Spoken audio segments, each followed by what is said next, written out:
देवियों एवं सज्जनों नमस्कार। मेरे YouTube चैनल जन अनुरोध बाई अजय पांडे पर आपका स्वागत है। आज मैं बात कर रहा हूं बागेश्वर धाम सरकार पंडित धीरेन्द्र कृष्ण शास्त्री पर। अब आप कहेंगे कि ऐसी क्या आवश्यकता पड़ गई? आवश्यकता पड़ी है मित्रों, क्योंकि आज उनके दरबार में पहुंचे हैं भारत के यशस्वी प्रधानमंत्री नरेंद्र मोदी जी।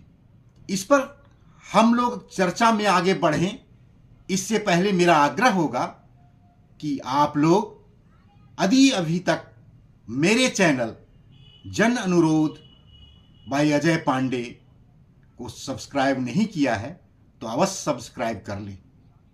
वीडियो अच्छा लगे तो लाइक करें, कमेंट करें और हो सके तो शेयर करें। तो चलिए शुरू करते हैं।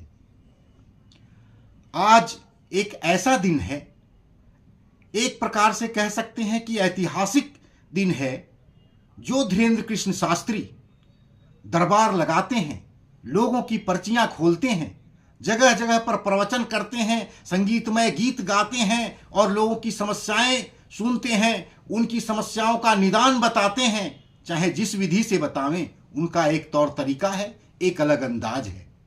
उसमें कई जगह विवाद होते रहता है। पटना भी आए थे, विवाद हुआ था, इसके बावजूद भी उनका कार्यक्रम सफल रहा था।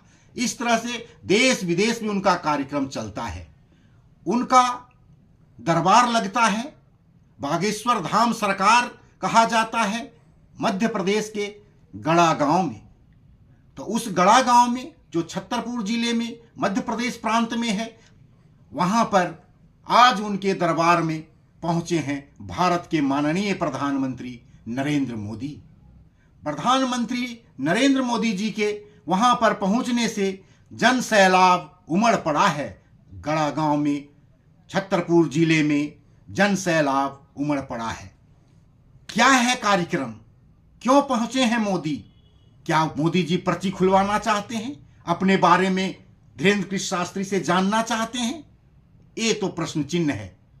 पर जो जानकारी प्राप्त हो रही है, सूत्रों के हवाले से पता चल रहा है, न्यूज चैनलों में चल रहा है, सभी जगह चर्चा का विषय बना हुआ है, उन सब पर बात करें।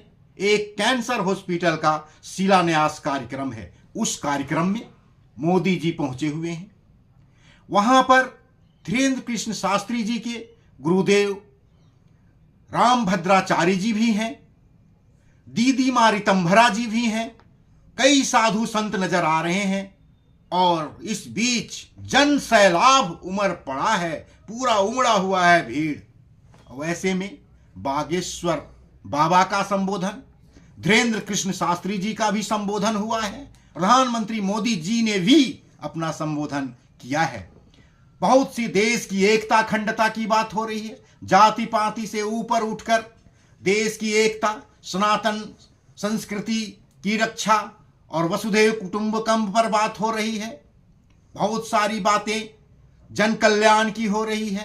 कैंसर हॉस्पिटल खोलने से जहां एक ओर निरोगी काया की बात है, अच्छे जीवन के आशीर्वाद मिलेगा, भोजन मिलेगा, भजन होगा, निरोगी काया मिलेगा, इस तरह की बातें वहां की जा रही हैं। प्रधानमंत्री मोदी जी ने भी अपने संबोधन में कहा है, धीरेन्द्र कृष्ण शास्त्री जी ने भी कहा है।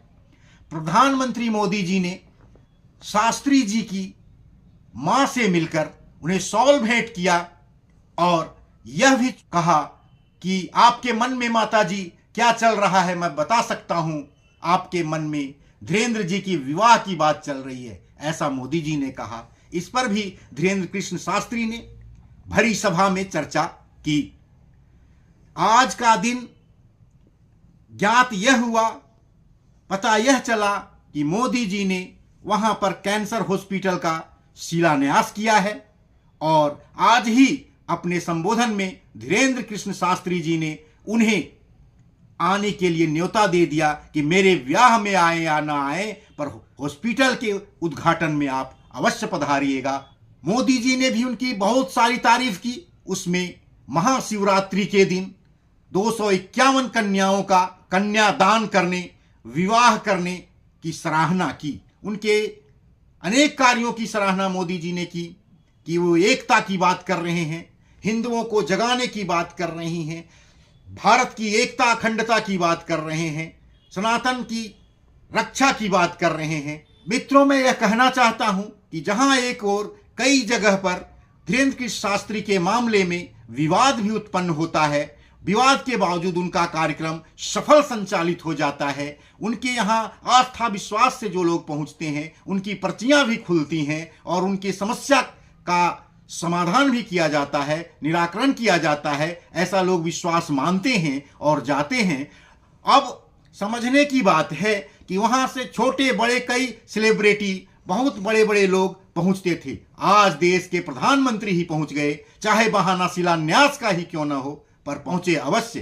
तो इस प्रकार से यह कहा जा सकता है कि धीरेन्द्र कृष्ण शास्त्री ने बागेश्वर धाम सरकार में अपने बजरंगबली, संकट मोचन हनुमान जी, बालाजी की सेवा, उनके द्वारा जो कहा जाता है कि दादा गुरु बालाजी सरकार, बागेश्वर धाम सरकार का सेवा का उनमें चमत्कारी शक्ति है, या जिस भी प्रकार की शक्ति है, जिस भी प्रकार की शक्तियां उनके पास है, उनका तो चमत्कार अवश्य देखने को मिल रहा है कि मोदी जी भी वहां पहुंच रहे हैं। मोदी पहुंचे उनके दरबार में, तो इस प्रकार से यह कहा जा सकता है कि उनकी शक्तियां बहुत ही मजबूत स्थिति में हैं और वे अस्पताल खोलकर जन कल्याण का ही कार्य करना चाहते हैं। और जहां गरीब बेटियों का विवाह, 251 जोड़ियों का विवाह करवाना चाह रहे हैं, वह भी सराहनीय कार्य है।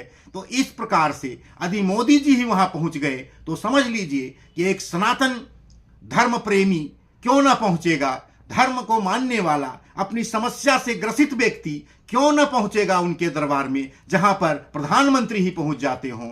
तो इस प्रकार मैं कहना चाहता हूं कि आज कैंसर हॉस्पिटल का, कैंसर के अस्पताल का शिलान्यास प्रधानमंत्री के हाथों हो रहा है और वह भविष्य में जन कल्याण के लिए उपयोगी होगा, ऐसा प्रधानमंत्री जी ने भी कहा है। भीड़ में सभी उपस्थित लोग जन सैलाब से तालियों की गूंज और अनेक प्रकार के जय जयकार लगता रहा और इस बीच में सबका कार्यक्रम सफलतापूर्वक चला। यह मानने की बात है, भारत अपने सनातन संस्कृति की ओर लौट रहा है और एक साथ एक बात इसके साथ अवश्य होना चाहिए कि देश की एकता अखंडता खंडित नहीं होना चाहिए, जाति पाति की बात नहीं होनी चाहिए, देश की एकता और अखंडता खंडित नहीं होनी चाहिए। यह मेरा कहना है, क्योंकि इससे देश अस्थिर होगा। छात्र, नौजवान, मजदूर, किसान, महिला, पुरुष सभी संतुष्ट तभी रह सकते हैं जब हमारे देश में एकता और अखंडता बनी रहेगी।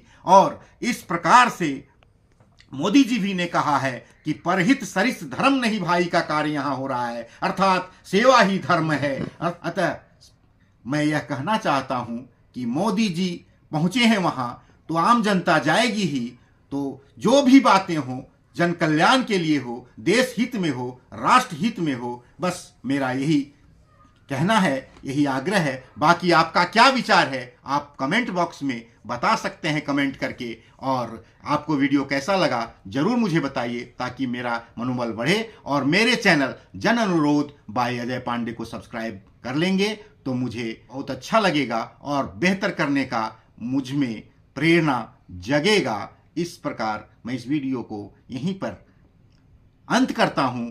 मिलता हूं अगले वीडियो में फिर से एक बेहतरीन मुद्दे के साथ, अच्छे विचार के साथ। तब तक के लिए बहुत बहुत धन्यवाद।